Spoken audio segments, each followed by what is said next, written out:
Thank you for joining us for Injury Prevention for the Performing Artist.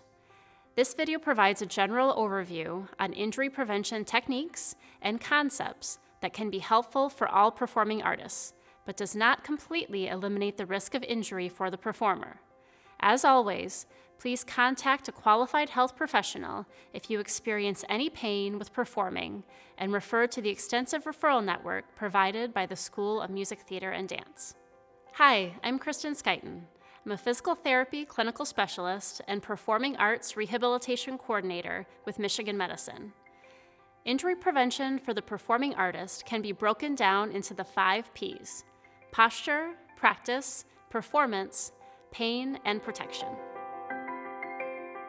Posture involves your body's alignment in all positions of performance, including seated, standing, and in changing in and out of positions. Common alignment concerns, which may lead to injury, include rounded shoulders, forward head, increased lumbar lordosis or anterior pelvic tilt, or even a posterior pelvic tilt when seated.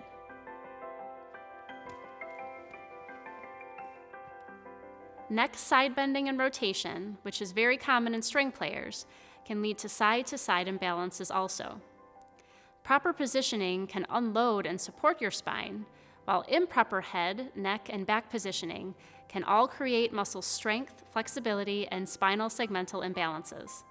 You may go from a general tightness or cramping, such as feeling a stitch in your neck, to chronic tissue changes that are much more challenging to reverse. It is well known that what you do in practice, you will do in performance, and that repetition will not only lead to motor programming between your brain and utilization of muscles, but also to changes in your body structure. Performers need to be mindful of the limits on their body and to not push too fast too soon. You must pay close attention to correct technique and realize the effect that fatigue may have on your technique.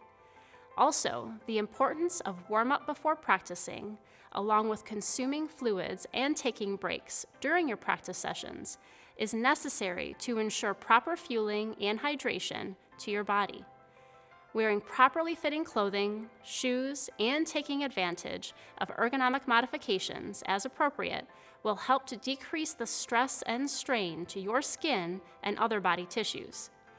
Performing an adequate cool down, and not just getting in your car and driving home after a practice session, is necessary to normalize your body after you have just asked substantial work from it.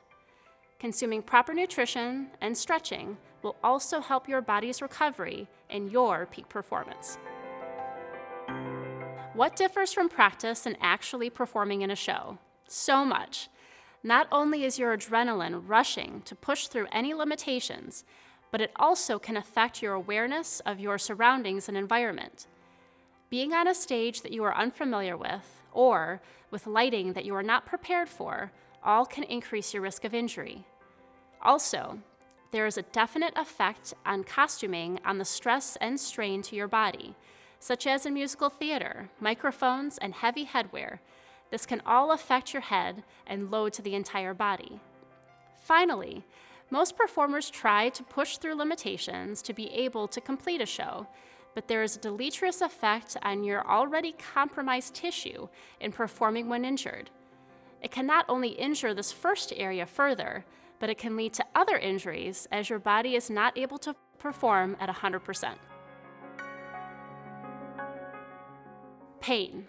This is your body providing communication that something is wrong.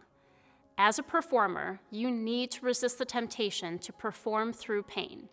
So, when is pain a concern, and who should you contact for help? If your pain is consistent or worsening, is sharp in nature, or radiates down a limb, you need to contact a healthcare professional.